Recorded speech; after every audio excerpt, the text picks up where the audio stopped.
गोवर रुबेला लसीकरण मोहिमेची नगर परिषद उर्दू माध्यमिक कन्या शाळा अंजनगाव सुर्जी क्रमांक 8 येथून सुरुवात झाली आहे।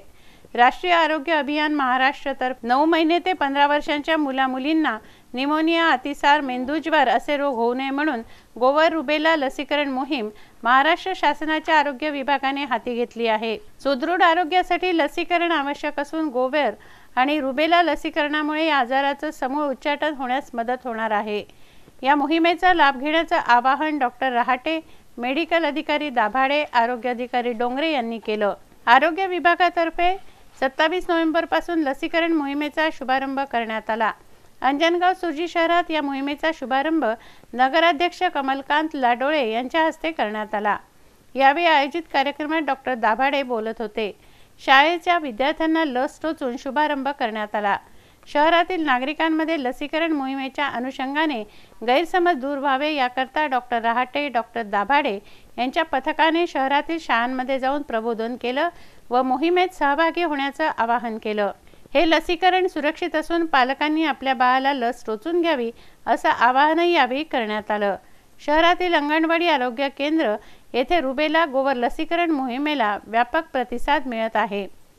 या मोहिमेला अंगणवाडी सेविका, शाळेतील शिक्षक, मुख्याध्यापक, अंजनगाव सुर्जी ग्रामीण रुग्णालयाचे डॉक्टर, पालकांनी मनापासून सहकार्य केलं। अंजनगाव सुर्जीहून जावेद शाह यांचा हा रिपोर्ट। आज दिनांक 27 नोव्हेंबर 2018 रोजी MR कॅम्पेन म्हणजे गोवर रुबेला लसीकरण मोहिमेचं पूर्ण महाराष्ट्र राज्यभरात आज सुरुवात झाली आहे आणि त्यासाठी आम्ही आज पहिल्या दिवशी नगर परिषद उर्दू कन्या शाळा क्रमांक 8 यांची निवड केली आणि इथे आम्ही सकाळपासून इथं लसीकरण राबवत आहोत। त्या प्रकारचे आम्ही इथं इनॉग्रेशन केले सकाळी रिबीन कापून आणि मला आनंद होत आहे की सर्व शिक्षक, नगरसेवक आणि पालकांचे आम्हाला भरपूर सहकार्य लाभले आणि त्यांनी व्यवस्थित आम्हाला सहकार्य करून हे कॅम्पेन सुरळीत पार पाडण्यासाठी ते आम्हाला मदत करत आहे आणि संपूर्ण अंजनगाव तालुक्यात, अमरावती जिल्ह्यात, पूर्ण राज्यात असे सगळ्यांचे सहकार्य आम्हाला मिळत आहे। त्यामुळे आम्ही आनंदाने गदगद झालो आहे आणि असे सहकार्य आम्हाला मिळत राहो त्याबद्दल आम्ही सगळ्यांचे आभारी राहू। धन्यवाद। आणि विशेष म्हणजे ह्या गोवर आणि रुबेलासाठी आम्ही भरपूर 2 महिन्यापासून पालक शिक्षक यांची मीटिंग करून त्यांची माहिती सगळ्यांना देण्यात आली, परंतु बरेच ठिकाणी जर कोणालाही जर अजूनपर्यंत याची काही होऊ शकते की काही लोकांना माहिती नसेल तरी पुन्हा एक वेळ मी सांगतो की मिझल्स म्हणजे गोवर आणि रुबेला हा एक असे 2 प्रकारे ह्यामध्ये आपण व्हॅक्सिन म्हणजे लसीकरण करतो आहे की दरवर्षी भारतामध्ये मिझल्स ह्या आजाराने जवळपास 50,000 बालके दगावतात आणि मिझल्स म्हणजे गोवर होतो। गोवर झाल्यानंतर त्याचे कॉम्प्लिकेशन्स असतात। काही लोकांना मेंदूज्वर होतो, काही लोकांना निमोनिया होतो, काही लोक सेप्टिसेमियामध्ये जाऊन बच्चूची डेथ होते।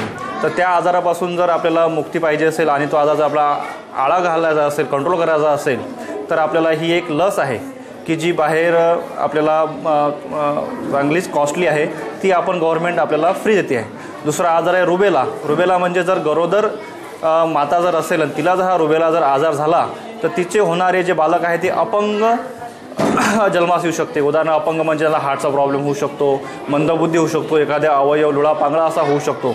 तर म्हणून सगळ्यांनीच जर हे लसीकरण केलं तर ज्या प्रकारे आपण भारतातून आणि जगातून आणि एक पोलिओचा नायनाट केला 1987 साली आपण जसा देवी ह्या आजाराचा नायनाट केला त्याप्रकारे आपण मिझल्स आणि रुबेला ह्या 2 आजाराचा पण आपण या पूर्ण भारतातून नायनाट पर्यायाने जगातून नायनाट करू शकतो। त्यासाठी सर्वांनी ह्यामध्ये उत्स्फूर्त सहकार्य करावे व आपल्या समाजाशी जे आपली बांधिलकी आणि जे आपलं कर्तव्य आहे ते सगळ्यांनी पार पाडावं असे मी सगळ्यांना आवाहन करतो। नमस्कार, मी अंगणवाडी सेविका, केंद्र क्रमांक 148 पिंजारपुरा, अंजनगाव सुर्जी। आज दिनांक 27/11/18 पासून रुबेला आणि गोवर ही लस मोहीम चालू झालेली आहे। तरी ही मोहीम सर्वप्रथम उर्दू कन्या शाळेवर पोलीस स्टेशन अंजनगाव सुर्जी इथे चालू झालेली आहे। ही मोहीमला आम्हाला सर्व आरोग्य शिक्षक, तसे इच्छे शिक्षक, ANM आणि अंगणवाडी सेविका, आशा वर्कर यांनी खूप चांगले सहकार्य केले आणि ही मोहीम समर्पण अशी सक्सेस व्हावी ही सर्व पालकांना विनंती आहे।